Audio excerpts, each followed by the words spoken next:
core values. These are your guiding principles. These are the things that are your non-negotiables. These are things that if somebody steps on that, you're going to have a reaction and it might be bodily. I mean, it's just those kinds of things. And we all have them. But when we figure out what those are and we start honoring those, we can then show up in a way that gives us the authority to lead the way we want. Most hosts never achieve the results they hoped for.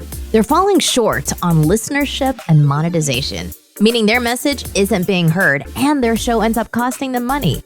This podcast was created to help you grow your listenership and make money while you're at it.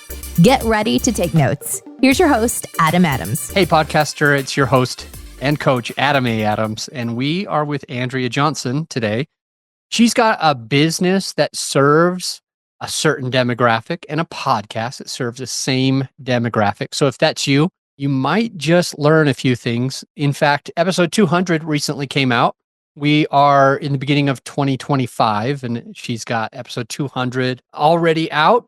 And what I love about her podcast and her business is that they go hand in hand. Similar to my podcast and business, I've got Grow Your Show, a company that helps podcasters, and then the podcast on podcasting. Both things serve the same person. And so I want to start with Andrea just to answer this question. Who is that person for you? That person for me, Adam, and I'm really excited to be here. I'm excited to share and to learn. But that person for me is that millennial female CEO or founder or high level C-suite or junior C-suite woman who has kind of done all the things that she's been told to do. She's followed all the growth tactics, all the leadership rules. If she's a founder, she has probably started her own business and she's hit $1 million, or, she's really doing good work. And maybe she has anywhere from 5 to 30 employees. And it's her desire to make her business continue to grow. But she also really wants to make her business a place where people want to be. And usually she finds out that she's done everything they've told her to do and it's not enough. She's not happy or she's getting burnt out. And that's when they come to me. That's when they say, Andrea, I feel like I have the responsibility and I have the authority with the quotes around it, but I don't feel like I have the authority to stand in my own confident personality or my own confident self. And so that's when we step in and we work on core values and we work on communication with DISC and all kinds of things. So that's kind of the women they're my love language, right? It's like, yeah, I love working with them. Yeah. I really, Adam, thought I would start out with women more like me in a third career. Cause I'm 58. So, I thought it would be women like me, like in their sunset kind of which I really hate to use that kind of word, but there's a word that's out there for women like me who have left, could have retired, but decided to just do something else and are finally doing what we're passionate about. But the reality is every time I started working with somebody or anybody that would contact me, they were all in this millennial age group. And I find they see me as a bigger sister or an aunt that really has this wisdom. And it's been a very, very fun transition. One of my favorite things about hearing you go through that is that it sounds like you're very niched. It sounds like you really understand a certain person, like exactly what they're going through, what they need, what they want to achieve, what's holding them back.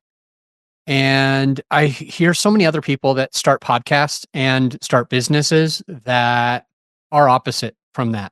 Even me, in some ways, is opposite from that. When I go to my podcast agency, I always say, I help 2 people, not one like you. I help somebody who has been doing a podcast for a while, but it's not getting the traction that they want. Or I help somebody who's about to launch so that they never go through that. So it's really still 2 people. And then I'm even thinking a year or 2 ago, maybe it was 2023, I started coaching on the side for fitness.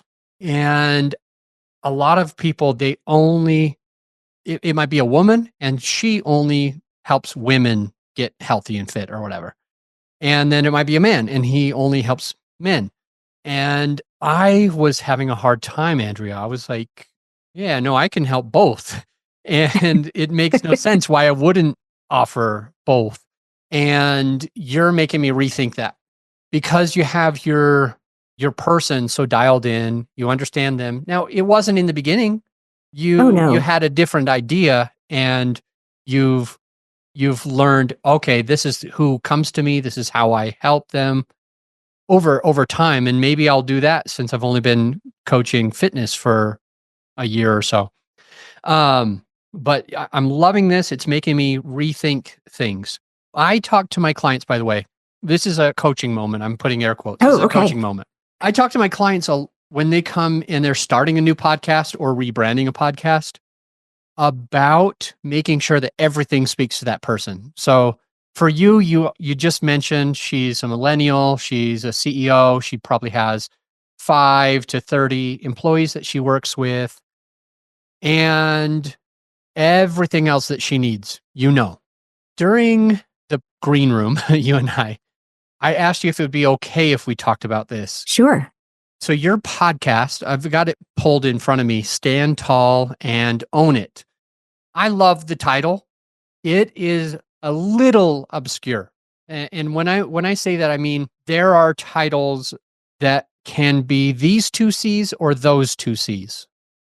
A title that can be creative and catchy, or a title that can be clear and concise. And I always say that we need to have it as clear and concise to who it is for. And sometimes we don't do it just with the title. Stand Tall and Own It could be about a lot of options, a lot of ideas. It could be about, I don't know, people with hunchbacks. It could be so many different ideas, right? It could be for men, it could be for women, it could be for business, it could be for fitness and health, making sure that you, I don't know, do more back exercises than chest exercises so that your shoulders Just don't stay roll balanced, forward. right? Mhm. Yeah, there you go. So when I look at that, it doesn't, I don't think, speak to her all the way. And you don't have, and I'm not criticizing, hopefully you understand, and not in a Yeah. negative way at all. I'm a coach. I get it. Okay, there's no subtitle that Right. clarifies it, like says, a podcast for women who are looking to achieve more success and fulfillment or whatever it is. Right. I want to share with you and with the listener that there is something really cool that we can do. When you have a title for a podcast, any title, you can make it as long as you want. So it could say, if Andrea wanted, Stand Tall and Own It, a podcast for women, something like that. And we could put that into the artwork so that when someone's scrolling through, they find it. I see, as I read through the description of the podcast, it does talk about strong female leaders. It does mention a lot of those things. So it has some keywords and key terms. So if I am a woman, I'm a millennial, and I'm a CEO, for example, I might find this podcast. But it could be even better. And I mean that in the best way possible. Oh, I'm excited about this. We could go through your description and say, maybe even to ChatGPT to make it easy. Just paste it in ChatGPT, say, this is what I'm currently working with. This is who I want to work with. This is who I want to listen. And I want to make sure this is as SEO friendly as possible so that they can find my podcast really easy.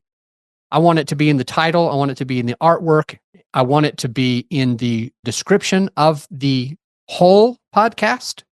And I want it to be frequently within the descriptions of each of the episodes. Can you add these keywords?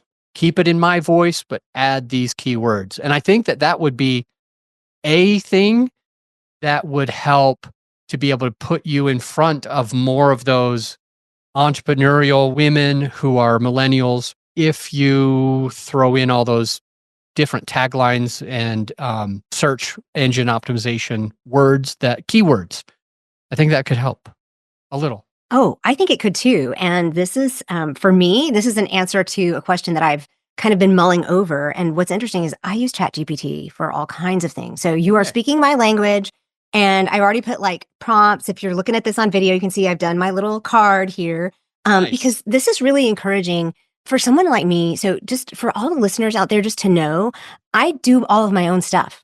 I do my own video editing. I've done everything that you see is me. And I have a podcast producer who is my best friend, who literally does the audio portion. And that's all she does, and I've done the templates for all of my artwork, and mostly I've just kind of gone through guidelines that have been thrown out there in the Podsphere, and I'm a member of Podmatch, and so I've learned a few things in there, but, to have somebody be willing to say, "If you did this one thing, I think it would really make a difference." So I am very appreciative, and I can't wait. I did all my goals this year with ChatGPT, and it took the big brain work to out because 'cause I'm a big thinker that actually looks at the details. So for me, this gives me the ability to say, "Okay, I can do this," and I just fixed the description a little bit already. So it won't yeah, so it'll get just another tweak, and I, have started doing a new format in my episode descriptions as well, and I always ask for SEO and keywords and long tail keywords, etcetera. So, you're speaking my language. I love that we think similarly, and I'm excited to see how this could work. I'm not sure if I have the right language for this. I'm going to call these things spider crawly thingies. I'm just going to call them spider crawly thingies.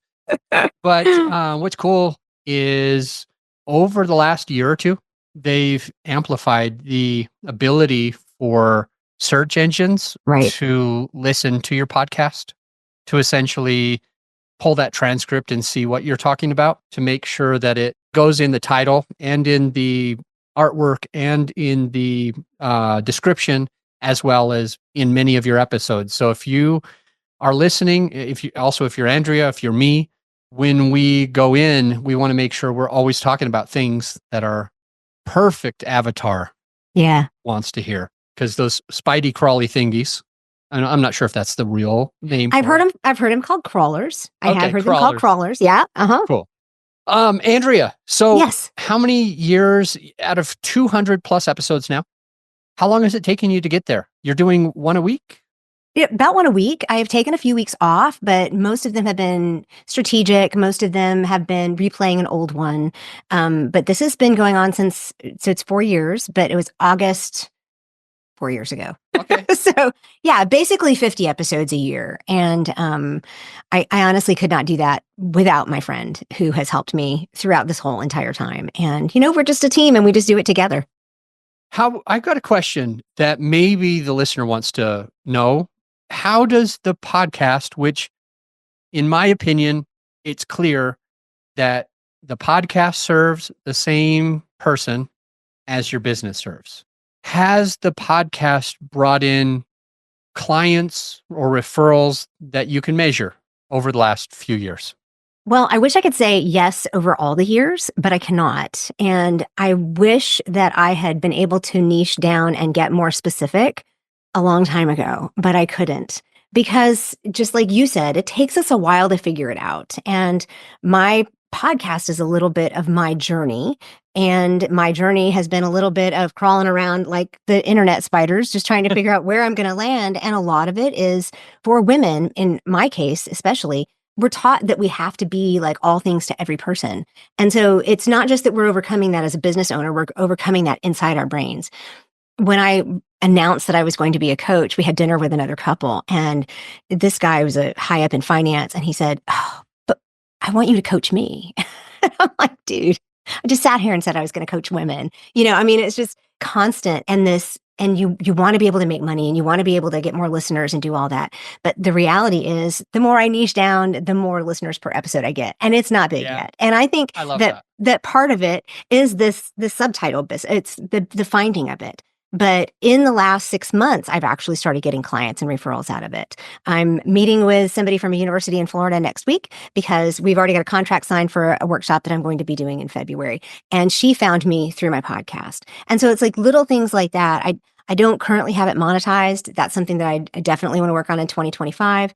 But it is being sort of monetized in the sense that I do have people who come to me and say, "I've been listening to your podcast for 6 months now, and I think I might want to work with you." Like, oh my gosh, you're one of those 15 people, right?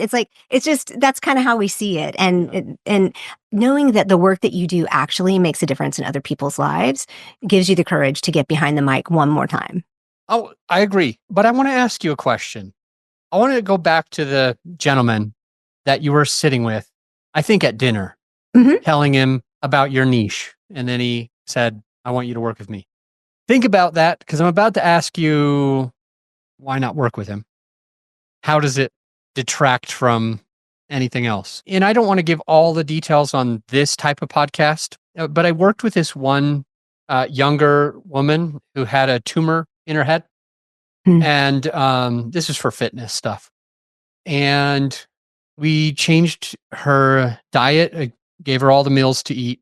We changed her exercise routine. She thought she was going to become a bodybuilder if she lifted weights, which is pretty hard to do Hmm. without steroids and stuff like that. So she was really nervous to even start. So we did a couple of things, and she just got her blood work checked not even 2 weeks ago. So like 10 days ago. And her blood work is normal now. I know this is weird, but she didn't have any periods. She was having mood swings. She was tired all the time.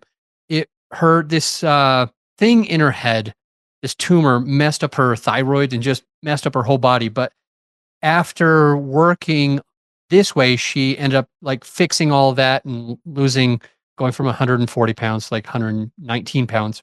My point is that I was proud. I was thrilled. I was excited to work with her. And I wonder for you may have been able to give this man remarkable results, even though maybe if he wasn't a millennial, maybe he wasn't a woman, but you may have still been able to give him some quite substantial results possibly without deterring from other people. What did you end up doing with him? And like, did you refer him to somebody else? And could you have worked with him in reality? Could I have? Sure.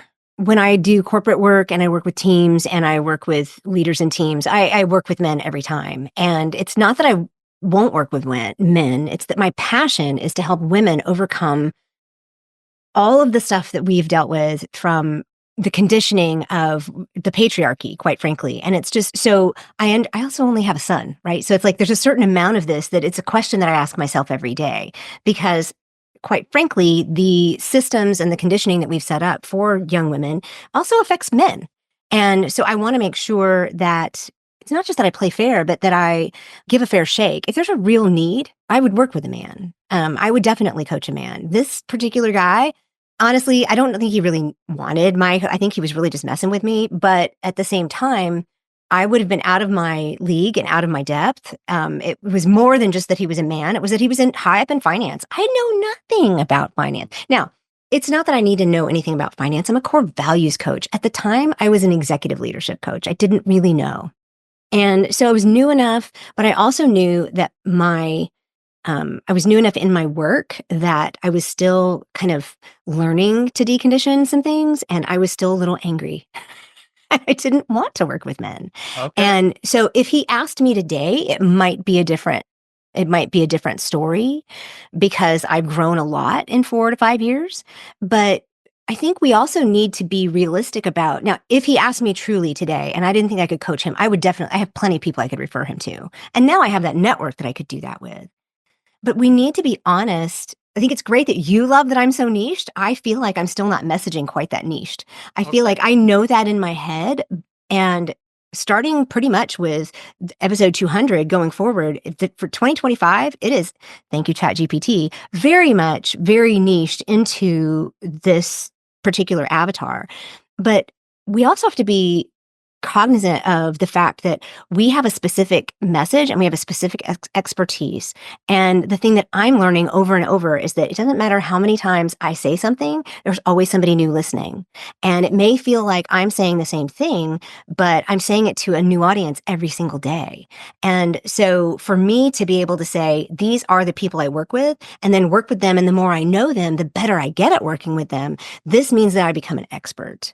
So that's kind of where I'm landing on that kind of thing. But if he came to me today, I don't know. I'd make it, I think today it wouldn't be like, dude, I only work with women. It'd be like, okay, well, here's the deal. A, B, C, and D. Can you meet those? And if you're willing to do the work and you're willing to do all that, and then fine, I'll work with you. Sure. Yeah.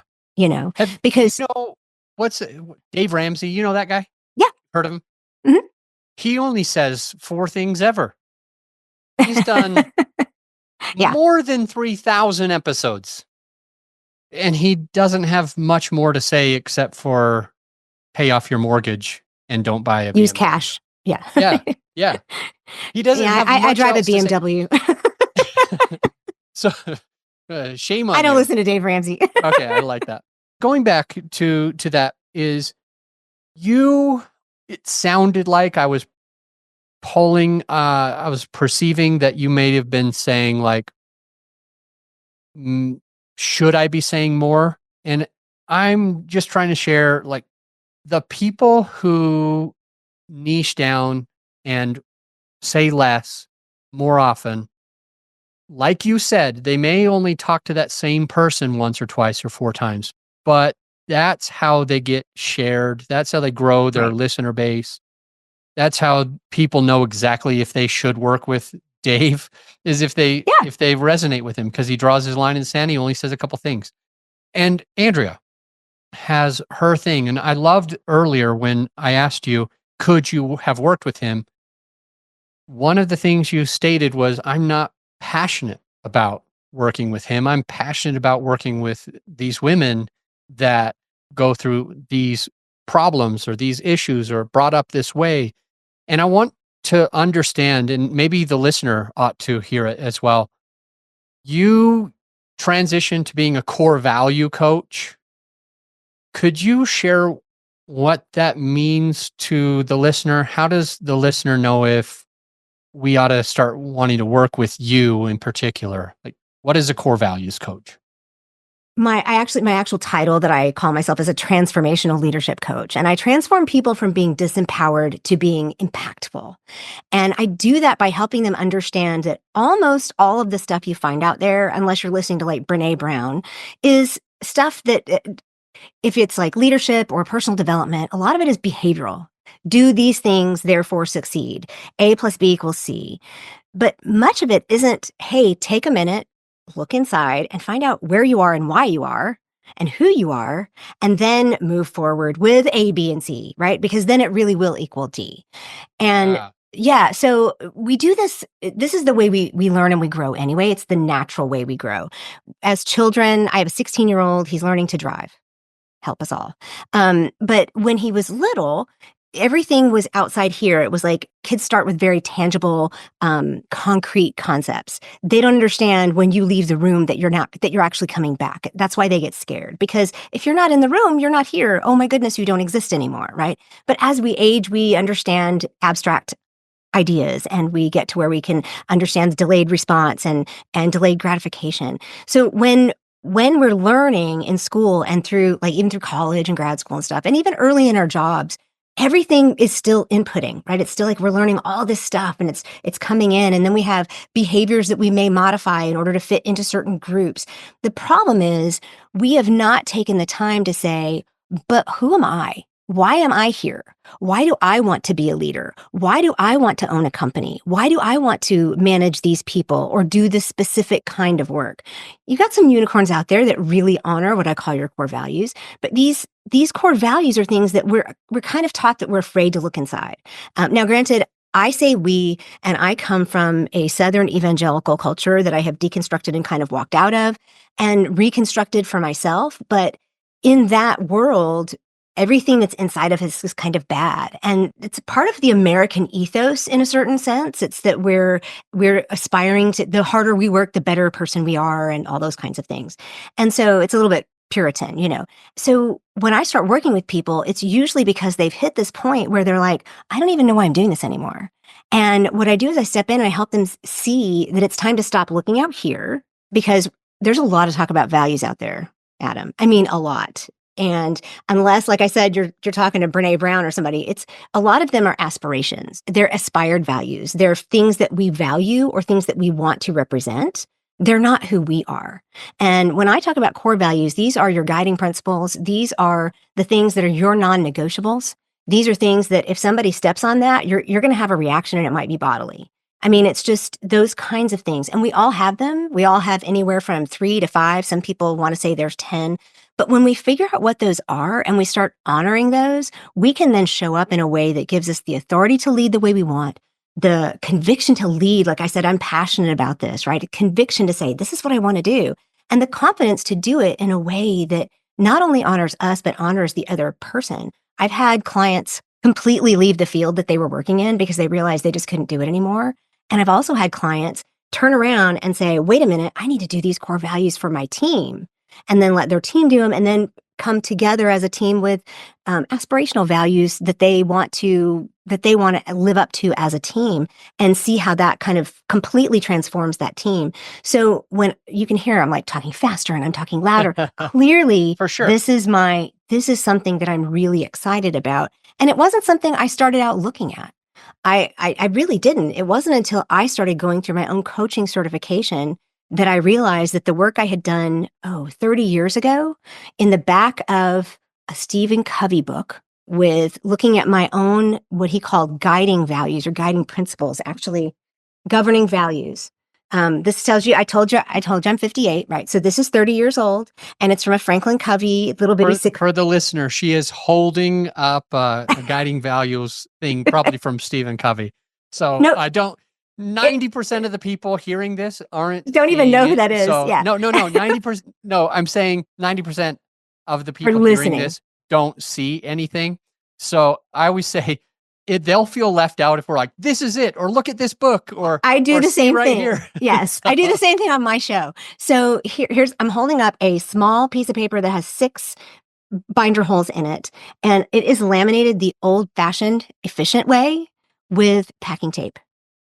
Okay, Okay, it's yes. clear packing tape, right? This is before we had lamination machines.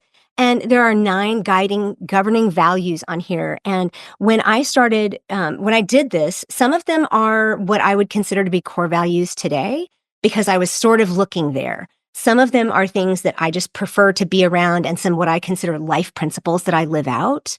But the very top one was freedom for me, and that one hasn't gone away. I want to And understand, is this your core values? Is this a mhm. paper? This isn't just something No, that these came are from the book. mine. I worked Okay. hard at this, man. I had Okay. Microsoft Word back in 1995, and I printed this out on a piece of paper that would match the size. I cut it down to fit in the binder. I mean, we're talking old school. Yeah. And so these were things that I kept in front of me. And 30 years later, or 20, 25 years later, I realized, oh my goodness, I had already started this work and I didn't realize what it was. And so I started really digging deep. And the more I looked at it for myself, the more I realized this is a missing piece of the puzzle. And, I'm a disc consultant. I can do behavioral disc analysis in a snap. I can help you with that. I have the 6 tenets of intentional optimism that help you. These are life principles. These are things I aspire to live out in the way I do what I do. But until I had the core values piece, I always felt like there was something missing. And this is the one that when people start working with me, this is the piece that really either sets them in motion again or completely turns them upside down in a really, really good way.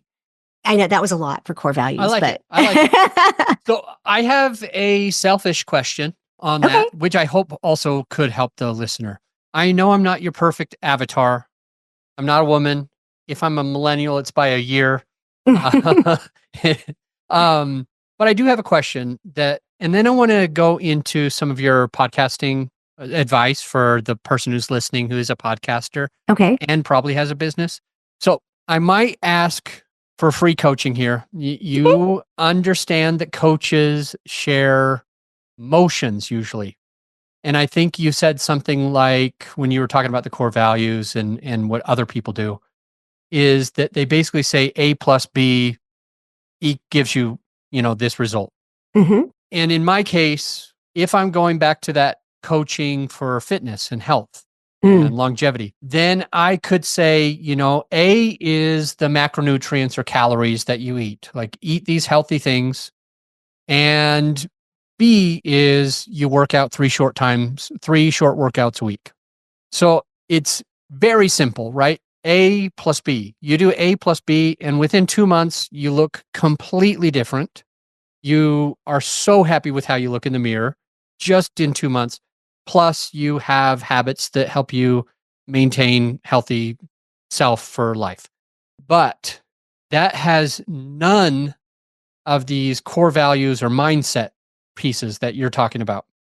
If I were to use more of those principles in that coaching business, you said it's time to stop looking out. Hmm. Well, how do I take your ideas into a fitness consulting company to be able to have more success with those clients. So it's more than just a couple of motions that they can go through. Well, you probably do some mindset work with them anyway, right? There's a certain amount of mindset work you have to do as a fitness coach. I'm a gastric bypass patient, so I fully understand what that journey is like, and I know the counseling and the psychology that I actually and the psychoanalysis that I went through in order to get where I am. So I know that there's some of that involved, and the simple fact that you are changing the way they move their body actually helps them change their mindset. But I would want to start with you as the coach, understanding your core values and why you do what you do. What is it that is being honored when you do this work? Maybe it's that you like to help people. It's that you like to see transformation. Maybe it's that you like to foster resilience in people or in yourself, right? Only you can know what some of those things are. But when you know what those are in you, then you start understanding how to ask the questions of other people. I'm happy to share this is not proprietary work. Core values work is out there. People just don't know to look for it. I have a free download you can take and use it with all your clients. I don't care because I want people to understand who they are.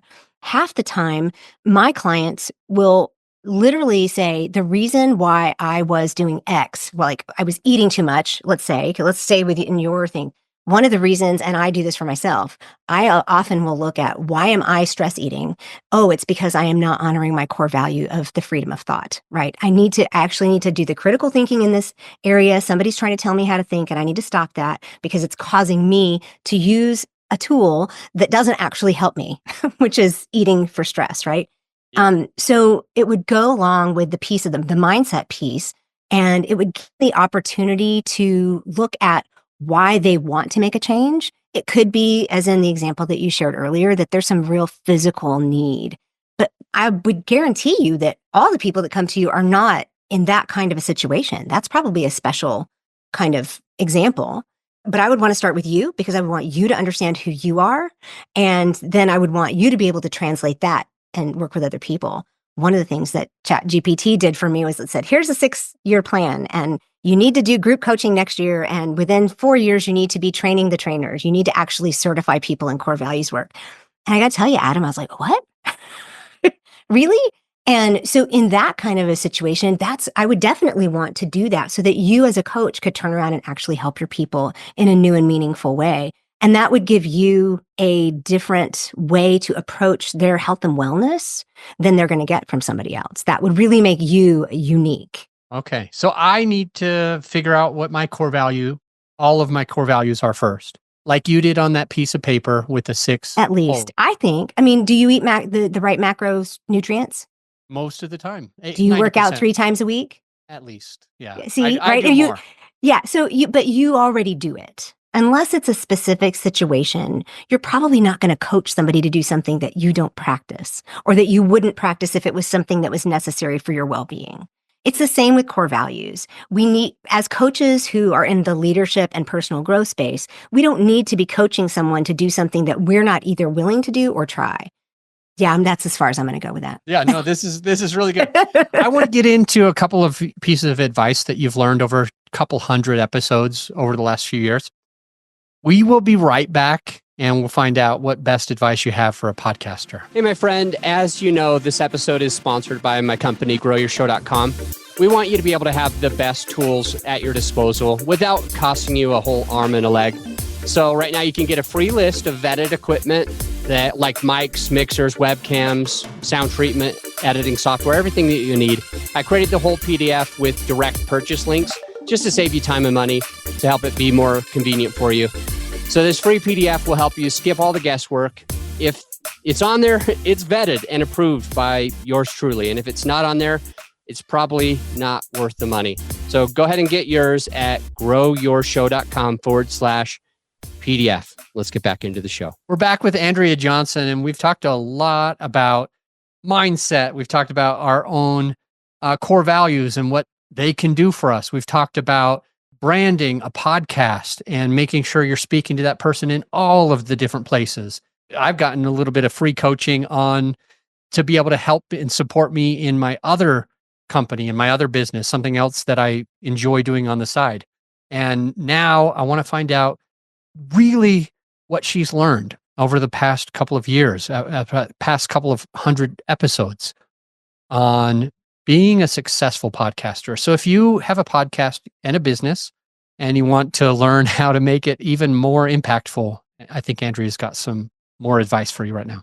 Well, I hope this is good advice. If you have a podcast and a business, I personally went on, I set a goal to do 300 interviews myself last year, to not be on this side, to be on this side of the mic rather than on the interviewing side of the mic, because some of mine are interviews and some of mine on my show are solos.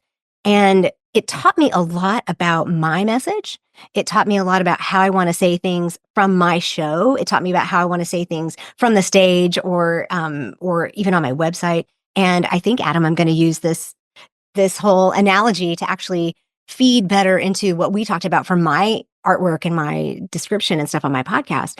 But I think if you're willing to go on other people's shows, it will help you figure out how to say your message better. Because if you're doing your podcast to fuel your business or as a free museum for your business or whatever you're using it for, when you have to explain it to different people in different ways, I've done parenting podcasts, I've done branding podcasts, I've done all kinds of podcasts. And every time I have to talk to a different type of audience, I need to learn how to say it in a different way. And so it really helped me make it concise and clear. Even though my title's not, it made my message more concise and clear. So that would be my first piece of advice. Yeah.